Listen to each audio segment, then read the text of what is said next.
Vapes are described as a public health catastrophe, and the federal government has taken a hard line to get them off the shelves. New bans make it illegal to buy them without a prescription, with the goal to save young Australians from nicotine addiction. But not everyone's on board with the new laws.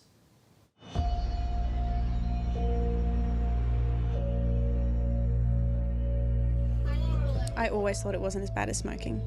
They're a huge public health catastrophe. The more that we learn about vapes, the worse the news is. In the war on vapes, Lily Ford has fought her own battle and won. I just woke up and I thought, I cannot continue to live this way. I would struggle to walk upstairs without being out of breath. I was sick, I've had pneumonia, and I couldn't really even, walk down the street without feeling out of puff.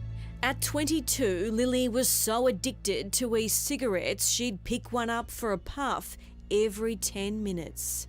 At the peak of my addiction, it was 3,500 puffs. That's the equivalent of 3 packets of cigarettes. I just remember distinctly being completely unrecognisable. I had sort of spurs of acne. I had gut issues. I remember constantly feeling really unwell. But there was a lot, like hair loss. She started at 15 years old, and 7 years later, vaping had taken over Lily's life. I was picking it up first thing in the morning, and it was the last thing that I was touching at night. But what's so troubling about these sleek little devices could be the simple fact they're colourful and compact and easy for adolescents to get their hands on. It was just commonly done, but having vape dealers at school, it was really easy for me to get them. I could even possibly get them on Facebook Marketplace. Young Australians everywhere are being tempted by vapes that are designed specifically to appeal to school kids. Professor Steve Robson, President at the Australian Medical Association. They contain a cocktail of toxic chemicals that young Australians are breathing into what should be healthy lungs, and they often have enormous amounts of nicotine that means that young Australians become dependent on them very, very quickly.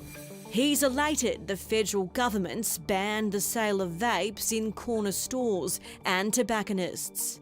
The vapes that are being sold through pharmacies comply with the strictest possible standards. According to the federal government, Australia has become the first country to restrict the sale of vapes to pharmacies only.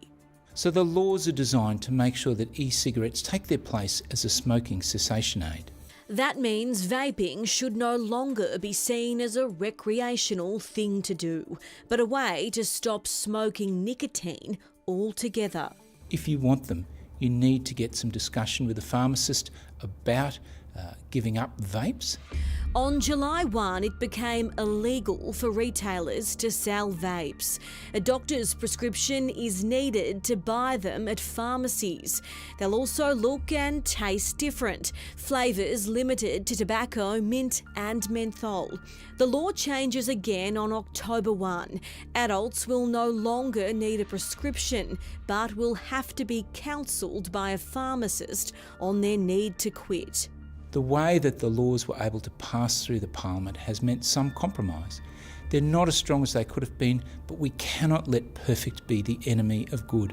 The new law was signed off last Thursday. 4 days later, it was in effect, leaving pharmacists scratching their heads. Well, we've never sold cigarettes before, so I don't know why we're starting to sell vapes. It doesn't make sense. Chemist Stephen Spears runs and owns Exhibition Pharmacy in Melbourne CBD. We can try to get them off using the currently available products. We don't need to sell a vape that's going to keep them vaping, basically. But the issue is these people don't want these products. They want to vape. They want to keep vaping. Well, I guess they do. And users are trying to track down their favourite flavours on the streets. We're going to have a suss around, see if I can find anywhere. I'd rather it over a ciggy for sure. Where will you get your vapes from? Find someone who has them, the dealers on the street. There are also fears pharmacies could become a target for organised crime and spark up Melbourne's tobacco wars. I'm concerned it's been rushed through without too much consideration or consultation with the industry as a whole. Can you see yourself stocking vapes one day? It's not something that I'm keen to do, yeah. You are seeing young people now becoming addicted so early, and I think we have to prevent that. And let's hope the new laws have the desired result and fewer young people get the habit in the first place. The best advice, of course, give them a wide berth.